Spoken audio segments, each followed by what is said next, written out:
In this video, I want to revise some of the key concepts that I have taught you in weeks 1 and 2. The reason why I want to have this short revision video is because I believe that the concepts of experience can be very complicated and complex to some people. And so I want to run through some of the key materials and also some of the conceptual understandings that I think you need to have before we move further on. Plus, later on in video 13, I'll be talking about a process in which we make sense of our experiences that's called sense making. And so before you get there, you really need to have a good understanding of experience. So what is human experience? In general, human experience is just a stream of consciousness. So from the moment you wake up till the moment you sleep, it's just things that you just encounter every day in your waking moment. The stream is like a river, as you can think of the word stream. It's just being conscious of things, but we usually don't think about those things. We just encounter them, and sometimes we pay attention, sometimes we don't. Okay, so experience is something we're constantly in or having when we're awake. So most of the time, the experience is mundane. Now, what the word mundane means is that it's actually uneventful, maybe boring, ordinary. It's routine, it repeats itself, so we often have routines, and maybe predictable and repetitive. And as a result, this mundane experience that we have most of our time in our everyday waking moments is forgettable. It's not memorable, and as a result of that, it's also we don't notice the experience. So that's why it's just part of that stream of consciousness. It just keeps flowing on. A lot of our human-computer interactions fall into this stream of consciousness experience. So, our using of email every day, or Facebook, or Instagram, or using Google and do search, we can't remember them because they're just part of that stream. This is because the first dot point says our use of digital product has become habitual and automatic. Okay? It's just part of our habit already. It's become an automatic interaction, okay? Because we use it regularly. We know it really well.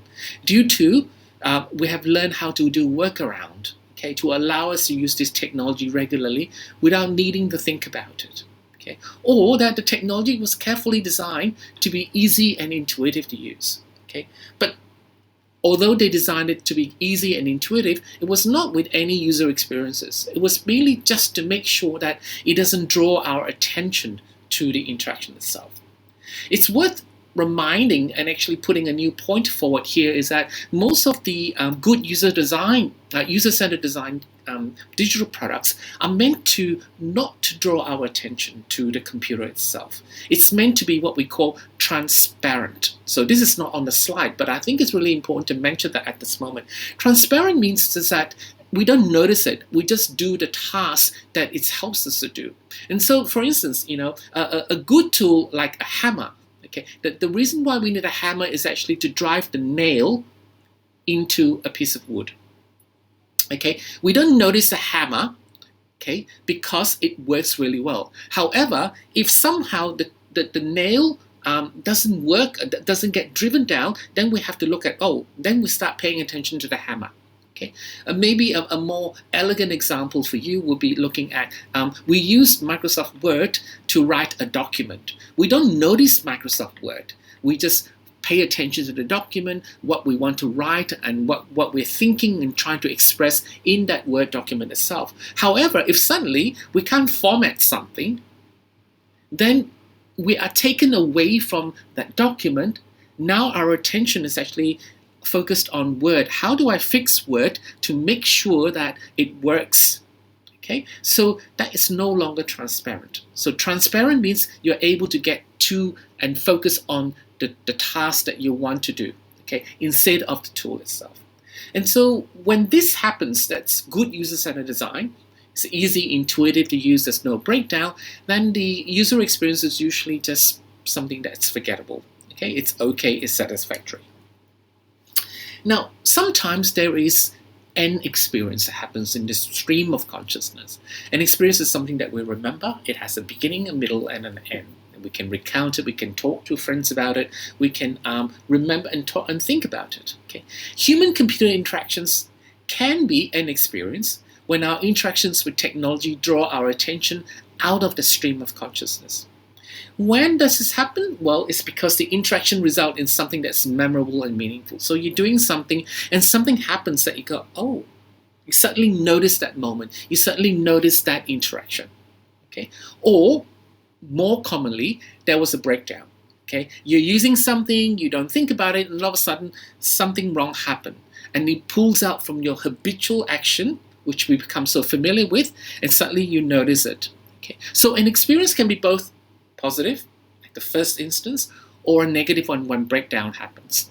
So one of the goals of user experience design is to design digital products that could support people to encounter an experience that is positive through memorable, desirable, and meaningful experiences. So when we are doing user experience design, we are thinking about how can we make sure that our design can support an experience when people use it.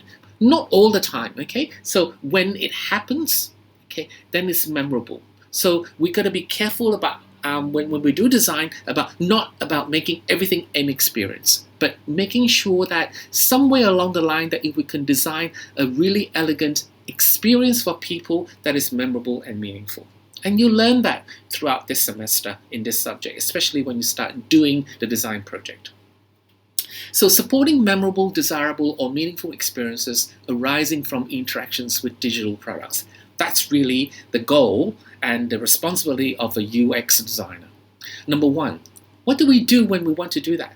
Well, first of all, we need to think about what kinds of user experiences would be considered memorable, desirable, or meaningful to users we're designing for. So what is memorable, desirable, or meaningful to, let's say, an aging person living alone?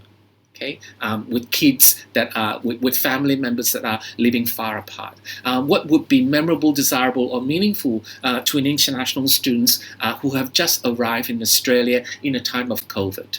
What would be memorable, desirable, or meaningful to a office worker who has to think about childcare while having to work at home during COVID?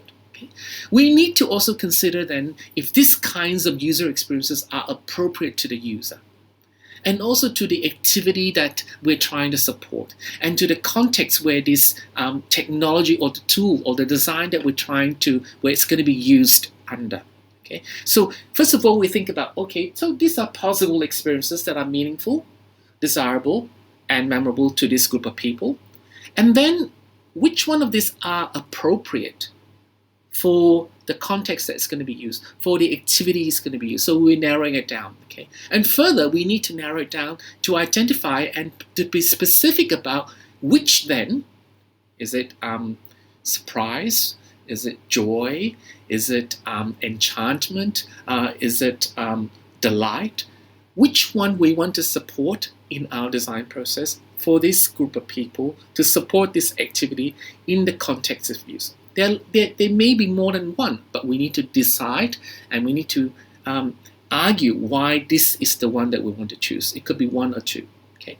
Finally, we need to understand the nature of this user experience, which means that if you want to support delight, you need to understand what delight is. If you want to support fun, you need to understand what fun is. If you want to design to support cool, what is that? Okay, so you need to do some work to understand the experience itself. And also, how can cool or how can delight or how can excitement arise from that interaction with that digital product you're designing? Okay, because it might be different for a different digital product. So excitement could come from a different thing with a different activity with a different digital product. But excitement could come from this particular way, from this particular digital solution with this activity. Okay, so it's all about thinking and making sure that you understand the user experience, you're specific about the user experience, you understand the activity, you understand the user, you understand the context you're trying to support that mean, and you're understanding the goals of what you're trying to support as well. So it is not easy, basically what I'm trying to say. So when you're designing to support UX, first of all, understand the range of UX that's available to you, determine the appropriate kind of UX that's available to you, then narrow it down and be specific, and then you need to understand, well, if this is what I want to support, joy, for instance, okay, what is joy like? When do people say that it is joy? And when is joy, when can joy and how can joy come out of using this particular product to support this particular activity for this kind of people? Right? So it's about trying to match and understand what matches what best and how it can work. But what is it like to experience? So we talk a lot about what user experience is, and then what experience is, and what to do user experience. But what is it like to have an experience of something? Well, experience is lived and felt. That means that if you have had an experience, you have a personal knowledge of the world, gained through direct, first-hand involvement in the everyday events, rather than through what people say or write about. So you don't understand what someone living in the slums in India by just watching a movie about people living in the slums in India. You might get an idea, but you don't really have the lived experiences. But you need to talk to someone who is living in the slums in India about their lived experiences. They are the one who knows. You don't know. You don't have first-hand involvement in that world. Okay? And when you do have an experience, you have that first-hand understanding. Okay? It's like, only a woman knows what the lived experience of a woman is. Okay? It is embodied. And thus, only the experiencer can truly understand what it is like, how it feels, what they have to do in that experience, what they have to endure, how others treat them, how they think of themselves, how much power they feel they can act in the world, and everything else associated with this. I just want to drive down the point about how important and how unique lived experiences is. When you have had an experience, you have lived through it, you have first-hand account and can talk about it, which other people can't, by just looking at you and even just reading about what you have written about your experience. So experience is very individual. It's very subjective, just like what I've said before about being lived. And it's changing and open to revision. Just because I think that my experience is really bad at the moment, maybe later when I look back, I might not think about it to be that bad. Just think about our experience of COVID. Our first lockdown, for people in Victoria, was not too bad. But now the second lockdown, it is a lot worse. And experience is more than just feelings. That's what I'm trying to really drive through in my last lecture about don't think about it to be just feelings. And that's why I get you to write a journal with a template that includes more than just feelings. It's the irreducible totality, means you can't reduce the total. It's all that acting of people acting, what they do, how they sense, what they think, how they feel, and what they make sense of in that setting, including their perception and sensations of their own actions. Experience leads to knowledge. When you have an experience, you have an understanding of what we have lived through. Okay? If you have not climbed Mount Everest, you will not have the knowledge about what climbing Everest is like. Not just about how to climb in terms of which route to take, but also how difficult it is, or how easy it is, or how exciting it is, or what does it feel like with your feet on the rocks and also pulling on the rope and all that sort of stuff, in the air and all that sort of stuff. Okay, so you have learned something. So next time you climb something else, you would know what to do also. So user experience, we're back to it. So user experience is the experience that arises when we use any technology digital product. But remember, we might not remember them. It might be just uneventful. It might be just satisfactory and okay. Okay? The challenge is to understand which technology, which system, which interface, which interaction is responsible for the user experience and how each part contribute to the whole. So when I say that my use of Zoom gives me this particular user experience, is that actually the Zoom software, or is it my computer? Is it the Wi-Fi? So what is actually involved in providing me that particular user experience? User experience can't be designed for. You can't say, I'm going to design this so that when people do this, they'll definitely have this user experience. There's no guarantee. but we can design to support for it. So we provide the different interactions so that people have a more likely to encounter that user experience. And just like experience, user experience is complicated. It is people acting with a digital product while sensing, while thinking, feeling, and making meaning of the interactions of that product in that particular place, in that particular activity, okay, including their perception and their sensation of what they're doing and how they're using that. Of course, when you look at all the factors in the template, it includes what people think about you as well, or how you think that people are thinking about you. So it's affected by a range of factors, especially by a person's past, and what they're doing in the present, and what they hope for the future.